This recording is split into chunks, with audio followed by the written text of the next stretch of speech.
밴드폭이 좁아질수록 시장이 조용해지고 있다는 의미입니다. 이때 캔들이 중심선 부근에서 머물고 있다면 폭발적인 변동성이 다가오고 있다는 신호입니다. 여기서 중요한 포인트는 수축과 거래량 감소는 에너지 축적을 의미하고 거래량 증가와 밴드 돌파는 방향성 확정을 의미합니다.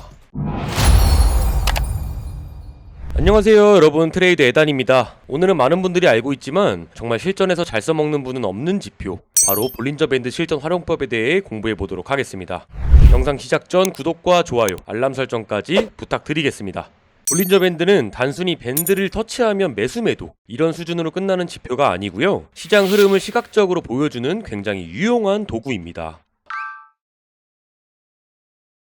먼저 기본 개념부터 빠르게 정리해보도록 하겠습니다. 중심선은 20일 이동평균선입니다. 상단 밴드는 중심선 플러스 2시그마, 하단 밴드는 중심선 마이너스 2시그마입니다. 시그마는 바로 평균을 중심으로 데이터가 얼마나 퍼져 있는지를 수치화한 개념입니다. 즉 흩어짐의 정도를 나타내는 표준 편차입니다.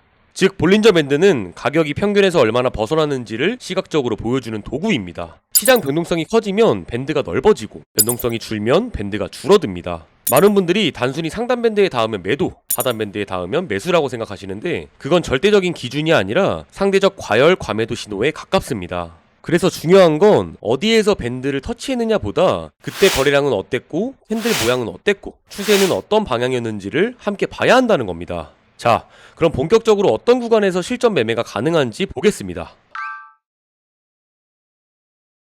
이제부터는 실제 트레이딩에 활용 가능한 전략을 알려드리도록 하겠습니다. 먼저 볼린저 밴드 수축 구간부터 확인해보겠습니다. 밴드폭이 좁아질수록 시장이 조용해지고 있다는 의미입니다. 이때 캔들이 중심선 부근에서 머물고 있다면 폭발적인 변동성이 다가오고 있다는 신호입니다. 여기서 중요한 포인트는 수축과 거래량 감소는 에너지 축적을 의미하고 거래량 증가와 밴드 돌파는 방향성 확정을 의미합니다. 반대로 볼린저 밴드 확장 구간은 이미 움직임이 시작된 상황입니다. 이때 상단 밴드 위로 캔들이 올라간다면 강한 상승세가 시작된 것이고요, 하단 밴드 아래로 깨고 내려간다면 추세적인 하락이 진행 중일 수도 있습니다. 수축은 매매 준비 구간이고요, 확장은 매매 실행 구간이라고 생각하시면 됩니다. 그럼 실전 차트를 켜고 직접 보면서 설명드리도록 하겠습니다. 첫 번째 예시는 강한 상승 전 수축 구간입니다. 자, 지금 이 차트를 보시면 눈에 띄는 특징이 있어요. 볼린저 밴드의 상단과 하단이 점점 좁아지면서 마치 입을 닫는 것처럼 중심선을 향해 붙어가고 있죠. 이건 우리가 흔히 말하는 밴드 수축 구간입니다. 가격이 에너지를 응축하고 있다는 뜻이고요. 특히 이런 구간에서 캔들이 중심선 근처에서 오르락 내리락 하면서 거래량도 함께 줄어들고 있다면 시장 참가자들이 지금 방향을 정하지 못하고 있다는 뜻입니다.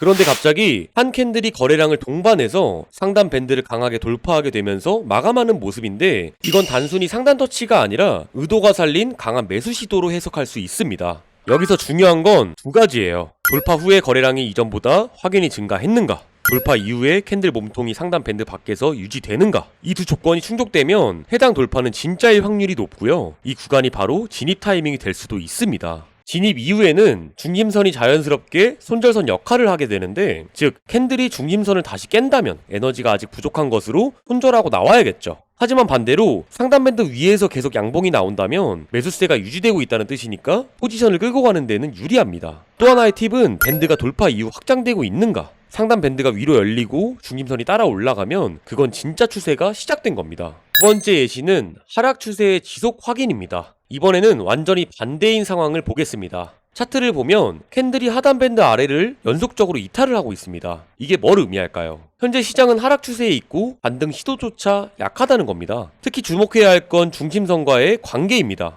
보시면 캔들이 중심선 근처까지 반등하더라도 항상 윗꼬리만 달고 다시 밀리고 있습니다. 이건 중심선이 일종의 매도 저항선처럼 작용하고 있다는 신호입니다. 이럴 때 전략은 중심선까지 반등이 나왔을 때 숏 진입을 고려합니다. 이걸 되돌림 매도라고 하죠. 손절은 중심선 돌파 시 손절합니다. 하단 밴드를 또다시 이탈하면 그때는 기존 숏 포지션을 분할 청산하거나 추가 진입도 고려할 수 있습니다. 이런 구간에서는 거래량이 급증하지 않는다면 하락이 느리더라도 지속 가능성이 크기 때문에 단기 숏 전략에 유리합니다. 또한 중심선이 계속 하락한다면 시장의 기울기도 점점 가팔라지고 있다는 걸 보여주는 거예요. 그러면 후속 하락도 더 빠르게 나올 수 있는 겁니다. 세 번째 예시는 가짜 신호 피하는 법입니다. 이제 많은 분들이 궁금해하시는 가짜 신호 구별법에 대해 이야기해볼 텐데, 볼린저 밴드에서 가장 많이 하는 실수가 뭔지 아시나요? 밴드 닿았으니까 반등하겠지, 혹은 상단 닿았으니까 이제 빠지겠지 하면서 조건 없이 진입하는 겁니다. 하지만 실제 차트에서는 하단 밴드에 닿았는데 반등하지 않고 더 하락하고 상단 밴드에 닿았는데 더 상승하고 이런 경우 정말 많습니다. 왜 그럴까요?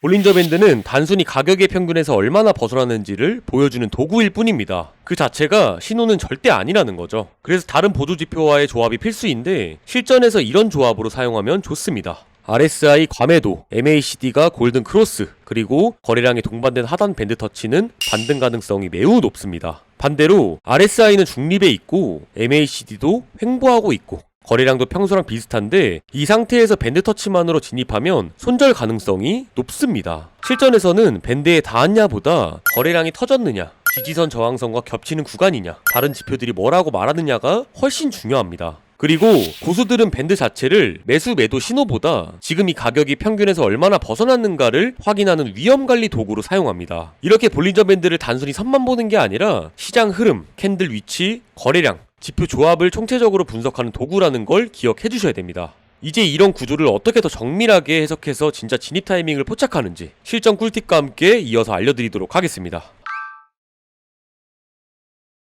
첫 번째는 볼린저 밴드와 이동평균선 조합입니다. 21선과 61선을 함께 보면 더 명확한 추세 판단이 가능하고요. 두 번째는 중심선 지지 여부 체크입니다. 상승장에서는 중심선까지 눌렀다가 다시 올라가면 그 구간이 눌림목 진입 타이밍이 되는 거고요. 하락장에서는 중심선까지 반등했다가 다시 밀리면 여긴 숏 진입 타이밍으로 볼 수 있는 겁니다. 세 번째는 이중 밴드 전략입니다. 표준 편차, 1시그마, 2시그마를 동시에 표시하고 중심에서 멀어질수록 과열 구간 확인을 합니다. 여기서 주의할 점도 있습니다. 하단 밴드 닿았다고 절대 무조건 매수하지 마시고요. 캔들이 밴드 밖에 있다고 무조건 반전 오는 거 아닙니다. 방향성과 거래량을 반드시 함께 보셔야 타점 확률이 올라갑니다.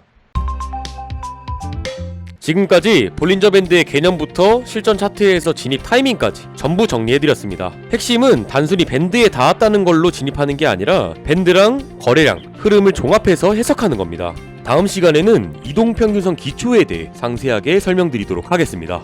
초보자분들이 쉽게 이해할 수 있도록 많은 예시도 보여드릴 예정이니까요. 많은 시청 부탁드리겠습니다. 오늘 영상이 도움이 되셨다면 구독과 좋아요, 알람 설정까지 부탁드리겠습니다. 지금까지 여러분과 함께 성장하는 트레이더 에단이었습니다. 감사합니다.